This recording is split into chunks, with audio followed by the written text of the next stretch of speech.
स्वागत है आपका। मैं हूं प्रशांत चुरहे। देश भर में आज क्या हुआ है दिन भर में इन तमाम खबरों के साथ हम हाजिर हैं। सबसे पहले खबर सियासत से जुड़ी। बिहार में बीजेपी हारी, लेकिन पार्टी के भीतर ही अबरार भी छिड़ी हुई है।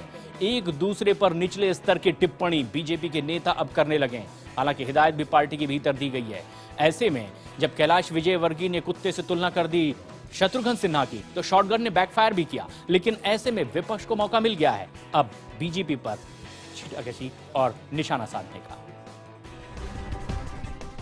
बिहार में करारी हार के बाद अब बीजेपी नेताओं की बयानबाजी से पार्टी की किरकिरी हो रही है। पार्टी के नेता एक दूसरे की तुलना कुत्ते से कर रहे हैं। अपनी तुलना कुत्ते से किए जाने से खफा बिहारी बाबू शत्रुघ्न सिन्हा ने देर रात ट्वीट कर बीजेपी महासचिव कैलाश विजयवर्गीय पर पलटवार किया। शॉटगन ने ट्वीट में लिखा, लोग मुझसे कैलाश विजयवर्गीय की टिप्पणी पर प्रतिक्रिया चाहते हैं, तो पार्टी की छोटी और बड़ी मच्छों के लिए मेरा जवाब सिर्फ इतना है कि हाथी चले बिहार, भौंके हजार। दरअसल बिहार में पार्टी की हार के बाद शत्रुघ्न सिन्हा ने कैप्टन को हार की जिम्मेदारी लेने जैसा बयान दिया था, जिसके बाद पार्टी के महासचिव कैलाश विजयवर्गीय ने शत्रुघ्न सिन्हा की तुलना कुत्ते से कर दी थी। बीजेपी में एक दूसरे नेता की तुलना कुत्ते से किए जाने से विपक्ष को चुटकी लेने का मौका मिल गया। This reflects their culture. How can a general secretary of the BJP is the ruling party of India, the general secretary of that party, whoever it be, the person holding the general secretaryship of that party, is calling a person a dog. This can happen only in BJP. एक तरफ party में कुत्ते वाली बात को लेकर घमासान मचा है, वहीं बिहार से बीजेपी सांसदों के विरोध के स्वर तेज हो रहे हैं। हालांकि वित्त मंत्री की ओर से ये बात साफ कही गई कि संयमित बयान पार्टी के नेताओं की ओर से दिए जाएं, लेकिन लगता नहीं कि बीजेपी के नेताओं पर इसका असर पड़ा है। सांसद भोला सिंह ने भी अब अपनी ओर से बयान दिया है और सीधे सीधे अब प्रधानमंत्री नरेंद्र मोदी पर भी निशाना साधा गया है। हुकुमदेव नारायण यादव और आरके सिंह के बाद अब बेगूसराय से बीजेपी सांसद भोला सिंह ने सीधे सीधे प्रधानमंत्री पर सवाल खड़े किए हैं। भोला सिंह ने साफ कहा कि बिहार में बीजेपी के पास कोई नेतृत्व नहीं था, लिहाजा पार्टी को खामियाजा भुगतना पड़ा। उन्होंने गाय और पाकिस्तान को मुद्दा बनाने पर भी अपनी नाराजगी जताई। भाजपा की हार नहीं है, उसने आत्महत्या कर ली। नाव डूबने का कोई गम नहीं है, पर ये नाव वहाँ डूबी है जहाँ घुटनों भर पानी था। एक तरफ जहां पार्टी बिहार में हार की वजहों की तलाश में जुटी है, वहीं सोमवार को पार्लियामेंट्री बोर्ड की बैठक में पार्टी अध्यक्ष और संगठन मंत्री को ये जिम्मेदारी दी गई थी कि वो हार की विस्तार से समीक्षा करें। लेकिन इस बीच पार्टी के नेताओं के बीच हार पर मचे रार से निपटना भी पार्टी के लिए अब बड़ी चुनौती हो गई है। बीजेपी के भीतर इस तरह से अंतर्कलह साफ तौर पर समझ में आती है, लेकिन उधर नीतीश अब सरकार बनाने की तैयारी में हैं और 20 तारीख को सरकार का शपथ ग्रहण हो सकता है। फॉर्मूला भी लगभग तैयार है कि आखिर किस पार्टी से कितने मंत्री इसमें शामिल किए जाएंगे। 3 पार्टियों के महागठबंधन को इस बार बिहार की जनता ने सिर आंखों पर बिठाया है और ऐसे में नई कैबिनेट बनाने का काम आसान नहीं होने वाला है। सूत्रों के मुताबिक नीतीश कुमार अपने पुराने फॉर्मूले पर चलते हुए ही मंत्रियों का चुनाव करेंगे। इस फॉर्मूले के मुताबिक हर 5 विधायकों पर एक मंत्री चुना जाएगा। महागठबंधन को कुल 178 सीटें मिली हैं, जिसमें से आरजेडी को 80, जेडीयू को 71 और कांग्रेस को 27 सीटें मिली हैं। अब अगर 5 विधायक पर एक मंत्री का फॉर्मूला बनाया जा रहा है, तो इस आधार पर 80 सीटों वाली आरजेडी के 16 मंत्री हो सकते हैं, जबकि 71 सीटों वाली जेडीयू के 15 और कांग्रेस के 5 मंत्री बनाए जा सकते हैं। ऐसे में सीएम नीतीश कुमार के साथ 36 सदस्य शपथ ले सकते हैं। हालांकि डिप्टी सीएम कौन होगा, इसके नाम पर अभी फैसला नहीं हुआ। डिप्टी सीएम कौन होगा, इस पर भी चर्चा तेज हो गई है। लालू के 2 बेटे विधायक भी बन गए हैं, लेकिन सबसे बड़ा सवाल ये है कि क्या इसी परिवार के किसी वारिस को बिहार के डिप्टी सीएम की कुर्सी मिलेगी। वहीं अब केंद्र सरकार ने विदेशी निवेश को बढ़ावा देने के लिए कुछ नए कदम उठाए हैं। 15 क्षेत्रों में इसकी सीमाएं बढ़ा दी गई है, लेकिन बताया यह जा रहा है कि 32 क्षेत्रों पर इसका असर पड़ेगा और अब कदम कदम पर कागजी कार्रवाई में निवेशकों को उलझना नहीं पड़ेगा। सरकार ने 5000 करोड़ रुपए तक के एफडीआई निवेश के लिए एफआईपीबी की मंजूरी के नियमों में छूट दी है। पहले 3000 करोड़ रुपए तक के एफडीआई निवेश के लिए एफआईपीबी की मंजूरी जरूरी थी। सरकार ने defence, broadcasting, private banking, agriculture, plantation, mining, civil aviation, construction development, single brand retail, cash and carry wholesale और मैन्युफैक्चरिंग समेत 15 सेक्टर्स में विदेशी निवेश की सीमा बढ़ा दी है। सरकार ने ड्यूटी फ्री शॉपिंग पर एफडीआई के नियमों में भी ढील दी है। इस देश को निवेश के लिए पूंजी की आवश्यकता है। जब निवेश और पूंजी होंगे, इन्वेस्टमेंट होगी, तो तभी है स्वाभाविक कि व्यवसाय बढ़ पाएंगे, रोजगार बढ़ पाएंगे और अवसर इस देश की जनता के लिए बढ़ेंगे। इंफ्रास्ट्रक्चर में, स्टार्टअप इंडिया में, मेक इन इंडिया में, स्किल इंडिया में, सबके लिए साधनों की जरूरत है। जो जीडीपी ग्रोथ है वो अगर आपको 9 या 10% के ऊपर ले जाना है तो एक कैपेक्स होना जरूरी था। और प्राइवेट कंपनी कभी भी पहले कैपेक्स नहीं हो, जो प्राइवेट सेक्टर होता है वो ऑलरेडी कैपेक्स कर चुका है, उनकी ओवर कैपेसिटी है, तो यहाँ पे उनके पास कोई क्षमता नहीं है कि वो कैपेक्स करे। तो ये कैपेक्स की जो शुरुआत होती है वो हमेशा सरकार की ओर से होती है। सरकार ने कंस्ट्रक्शन सेक्टर में 5 साल के भीतर एफडीआई लाने की शर्त हटा ली है। कंस्ट्रक्शन सेक्टर में 5 साल के बाद भी एफडीआई लाना मुमकिन होगा।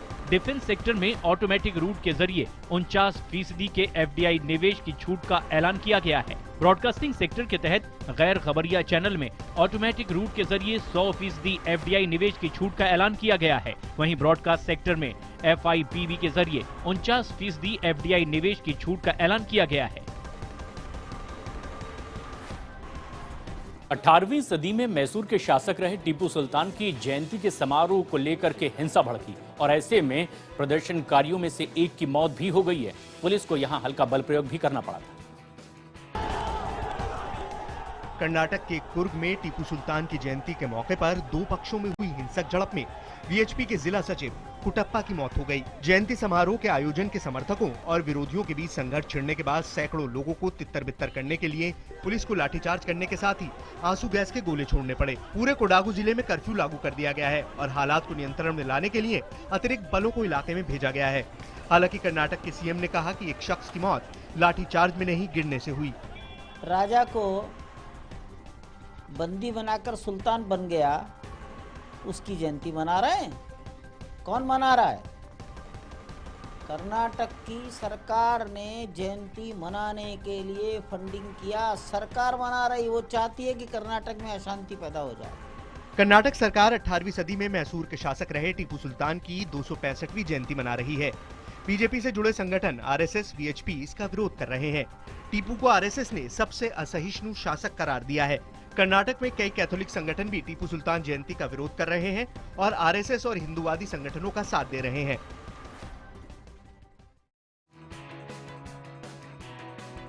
आम आदमी पार्टी के भीतर एक बार फिर बगावत के सुर सुनाई देने लगे हैं।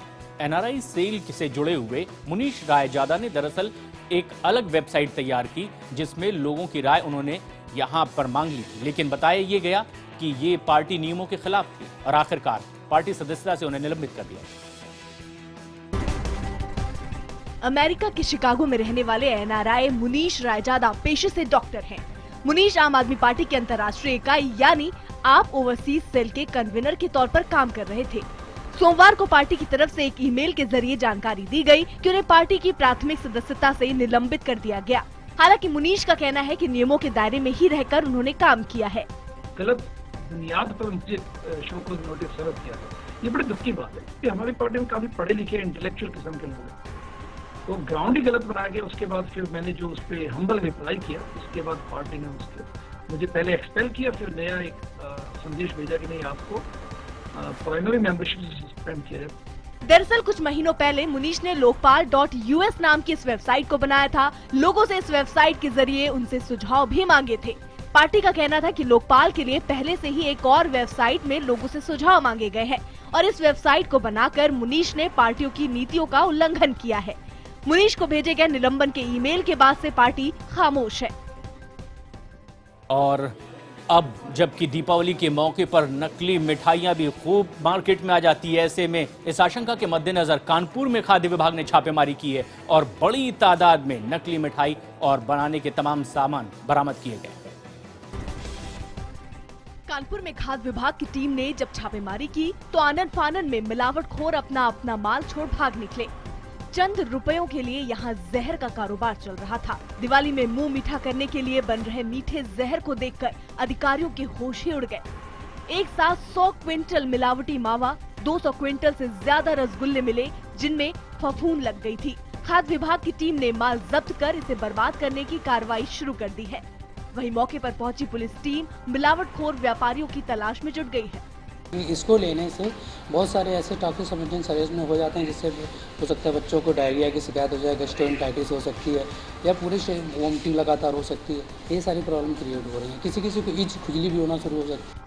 यूरिया, खराब मेवा और खतरनाक केमिकल की मदद से बनाई गई ऐसी मिलावटी मिठाइयां खाने से पेट संबंधी बीमारियां, एलर्जी, लीवर इन्फेक्शन, कैंसर का डर बना रहता है। चाइनीज पटाखों पर सरकार ने पाबंदी लगा रखी है। बावजूद इसके धड़ल्ले से बाजारों में चाइनीज पटाखे बिक रहे हैं। इससे न सिर्फ खतरा भी बढ़ा है, बल्कि भारतीय पटाखा उद्योग को भारी नुकसान भी हो रहा है। दिल्ली के सदर बाजार की लगभग हर दुकान पर आपको चीनी पटाखे बिकते नजर आएंगे। चीनी रॉकेट, चीनी बम, चीनी फुलझड़ियां, चीनी अनार, सब कुछ मेड इन चाइना। पटाखों की इस भीड़ में थोड़े बहुत भारतीय ब्रांड भी दिखेंगे। हो सकता है आपको चीनी और भारतीय पटाखों को अलग अलग पहचानने में दिक्कत हो रही हो, लेकिन मेड इन चाइना पटाखों को भारतीय नामों से भी बेचा जा रहा है। आप में से बहुतों को पता नहीं होगा कि चीनी पटाखों की बिक्री गैर कानूनी है। केंद्र सरकार ने इस पर रोक लगाई हुई है, लेकिन जब बाजार में ये पटाखे धड़ल्ले से बिक रहे हों, सस्ते में बिक रहे हों, तो लोग तो खरीदेंगे ही। कॉस्ट इफेक्टिव तो नहीं बोल सकते, चाइनीज पटाखे भी इतने सस्ते तो कुछ होते नहीं है, लेकिन मेन चीज क्या होती है, वो जो केमिकल यूज करते हैं वो सस्ता केमिकल होता है और हजार्डस होता है। देश की राजधानी दिल्ली ही नहीं, बल्कि दूसरे शहरों में भी चीनी पटाखे धड़ल्ले से बिक रहे हैं। सिर्फ कुछ पैसे बचाने के लिए लोग चीन में बने पटाखे खरीद रहे हैं, और सिर्फ थोड़े से फायदे के लिए दुकानदार भी ऐसे पटाखे बेच रहे हैं।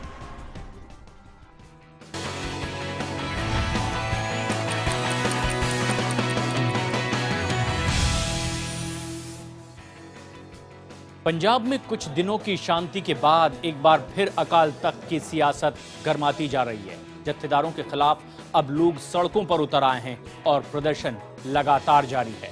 हालांकि लगातार अब समझाने का दौर भी शुरू हो चुका है, लेकिन डेरा सच्चा प्रमुख राम रहीम को माफी और गुरु ग्रंथ साहिब के अपमान के बाद से अब सिखों के बड़े हिस्से में जत्थेदारों के खिलाफ यह गुस्सा फूट पड़ा है, और दिवाली से पहले फूटे इस गुस्से में कई लोगों ने अपने तख्त से भी हाथ धोना पड़ा। अमृतसर में बुलाए गए सरबत खालसा में देश विदेश की बड़ी तादाद में यहाँ सिख पहुंचे, और इसके बाद अकाल तख्त के मौजूदा जत्थेदार ज्ञानी गुरबचन सिंह को हटाने और पंजाब के पूर्व मुख्यमंत्री बेअंत सिंह की हत्या के दोषी जगतार सिंह को नया जत्थेदार बनाने का भी ऐलान कर दिया गया है।